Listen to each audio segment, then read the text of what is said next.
Let's make this text animation in Blender geometry nodes. You'll learn how to calculate a letter's origin point, offset each letter's animation, add dynamic colors, and glow up the design with a compositor. And do not miss how to make this satisfying easing using only math nodes. Let's go. All right, let's get our geometry nodes set up going. Let's click New, Group Input, press X, Shift A to bring in a string to curves node, and Alt Shift left click that to connect it. Put some basic text in here to say Blender, and Shift A and fill that curve. Let's change the horizontal alignment to center, and also let's do the vertical alignment to the middle, and Shift A to bring in a transform. Let's spin this on the 90 so that it's front facing, and I'm going to choose a font for my system that I really like, Blender. Okay, I changed my mind. Let's change the vertical alignment to the top baseline so that's flat against the world floor. So what I want to be able to do is scale these instances up from 0 up to 1. And with the animation, I want there to be a little bit of overshoot at the top so that it eases back into place. So how do we drive that? Well, let's bring in a frame to bring in our scene times frame. And let's right click this end frame and copy as a new driver. And then from this frame, we'll divide that by this end frame amount. That gives us our animation percentage. And so really basic, we can actually just plug that straight into the scale and press space to see this start to increase. Now they're actually kind of sliding a bit. You can see next to this, the letters as they scale up, they slide around. We'll want to fix that so they're locked in place. Also want to add a bit of an offset so that they all don't appear at once.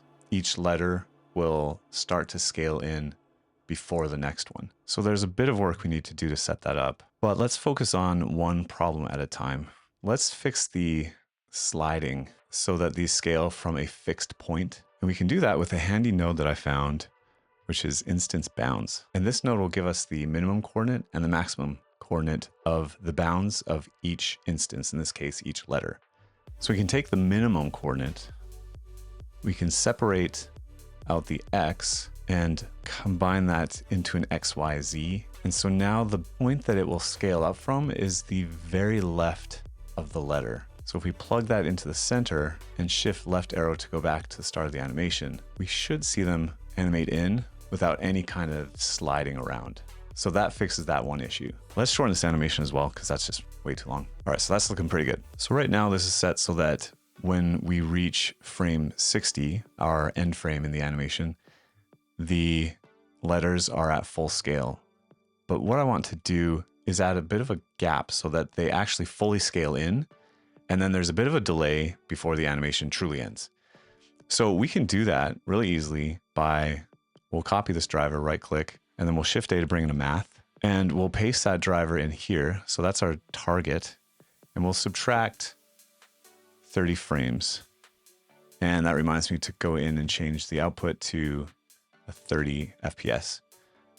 So now that basically specifies that whatever our end frame is, we'll finish the animation 30 frames before that. And it'll still continue to play those extra 30 frames, but it'll give us a 1 second delay of the animation being fully completed. So this node group right here, we'll just call this progress using the F key to put that in a frame. This node group will output a value of 0 to 1, and we want that to be different per instance because we want each instance to start at a different point in the animation. So we can add an offset per instance by just subtracting some amount and timesing it by its index. So as the index per instance grows, the delay in starting that animation grows as well. So each letter has to wait a little bit longer. So let's put that delay in. We can Shift D this divide node, and it's still in this frame, so we can Alt P to clear the frame.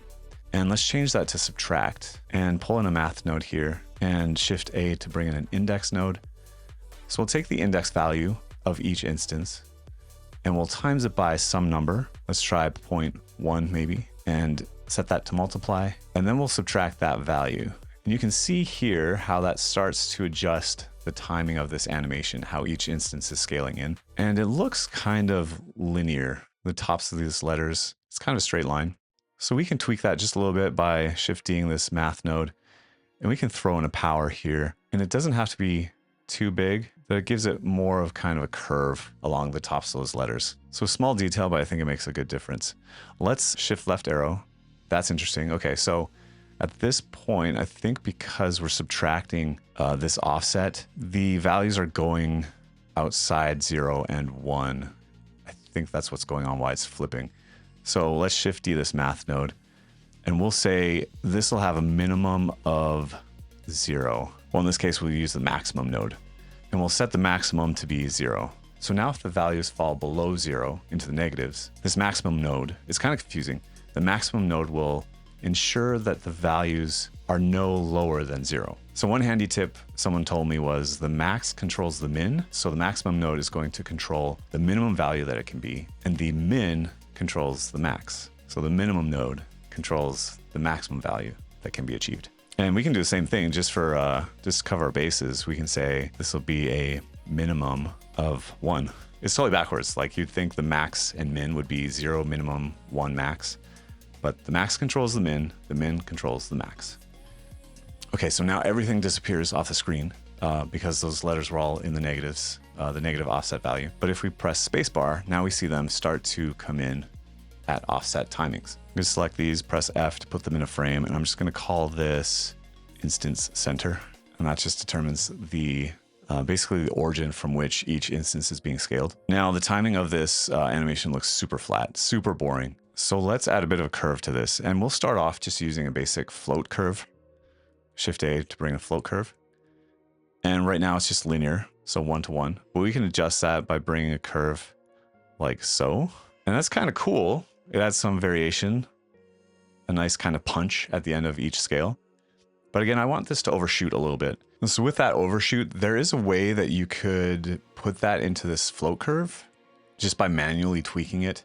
But I want to show you a better way. And using a couple math nodes, we can actually get some really smooth mathematical precision on a nice easing curve. So let me show you how to do that. If we open our browser to easings.net, we can see several examples of mathematical easing functions. We have examples for ease ins, ease outs, ease in outs, quads, quarts, expos, etc. And some of these math functions are actually pretty easy to do. We've got ease in cubic, which if you go to the top, you can get a feel for the motion. And if you go to the bottom, you can see that the math function is simply x times x times x, so x to the power of 3 cubic. Some of these functions, though, are pretty gnarly and would take a lot of wiring up in geometrynodes to replicate. Doable, but I definitely don't want to take this on right now. The one that I wanted for this tutorial is ease out back. And as you can see with the motion here, it overshoots a little bit and then slowly rests. If we go down to the bottom of this page, we can see the function that makes this possible. This function takes a number, x, which is the same as our t that we calculated, the progress. It defines a constant called c1, which is a float value. It defines another constant, which is that float value, c1 plus 1. And then the bulk of this function is this statement down here. It takes our progress, minus 1, and then in this case, raise it to the power of 3. Over here, it's the same thing, only raised to the power of 2. Those results are times by c1, and over here times by c3. And then we add those two together, and then add 1. And while this definitely looks intimidating, it was surprising how few nodes it actually took in geometrynodes to set up. So let's go back and I'll show you how.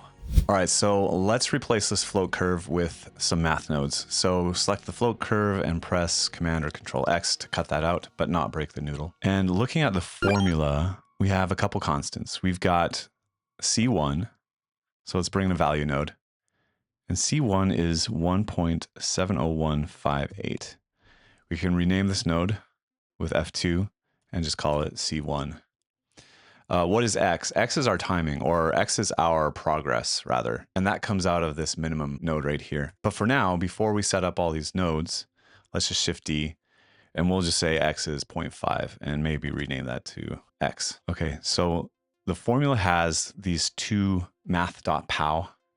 Those are power nodes, so we can Shift A and pull in a power. But inside that, we have X minus 1 first. So let's take our X and subtract 1 here, and that is being raised to the power of 3. And it's also, at the same time, we'll Control Shift D, X minus 1 raised to the power of 2. All right, so the power being raised to 2 is times C1, so we'll multiply C1. And this power node with the exponent of 3, this is times C3, and C3 is defined as C1 plus 1. So we need to take C1 and we need to add 1 and take a multiply node from this power node, multiply that by this add result.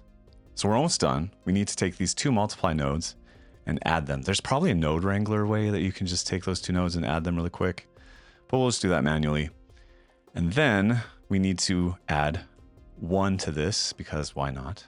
And now, fingers crossed, if we have this right, this output will go into our scale. And the X we had temporarily here, this will be replaced with the progress that we calculated earlier. So we'll place that in there and we can just press X to delete that node. Deep breath, moment of truth, shift left arrow. But if we press play, ooh, yeah, okay. I didn't expect to get that right the first time. That is beautiful. That overshoot is really nice. And that is just like satisfying mathematics driving that. If you want, you can change the amplitude of that overshoot really easily. That's actually just the C1 value. So right now it's 1702. I'm just going to Command C while I hover over that just to copy the value. And you can say like something obvious. We can set it to 3 and you can see how much more that overshoots. 3 is too much. Maybe I'd try like 2.2 or something. But by then these letters are like bleeding into each other. So I'm just going to keep reducing this just down a bit. Actually that 1.702, Command paste on top of that. That's pretty good. They're not bleeding into each other too much. Okay, so we did a lot of math to set. This is probably the most math I've done in a tutorial, honestly. Like that's crazy.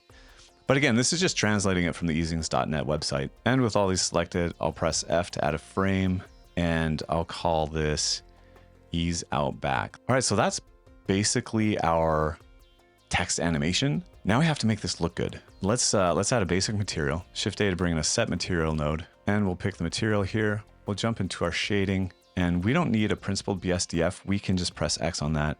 Shift A to bring in just a color, and we'll drag that to the surface, and we'll just make this pure white. So now if we go back to geometry nodes and go to rendered, we can actually turn the world strength all the way down. And because it's just a color on the surface, you don't need any lighting to actually see it. So we haven't set up our camera yet either. Let's do that right now. Let's go to this camera in the outliner and press Alt-G, Alt-R, RX90, and go into the camera view, press GZZ and pull that back. And we might as well change this to be an orthographic. And we can change the orthographic scale to zoom that in a bit more. And we can shift that on the Y just so that it's a bit more centered. And we lost our node graph here, so let's pin it. So let's add a splash of color to our text. Right now we don't see anything on the screen. Let's reuse our factor, and we can use that to drive a color ramp, and we'll output the values of that color ramp onto an attribute on this geometry. Shift A to store a named attribute. We'll just attach that here. Let's bring in another one with Shift D. The first one we'll call factor, and we'll take the results of our math calculation and plug that in there. We'll store that on the instance. And the second one, we'll store a color on the instance, and we'll name this color.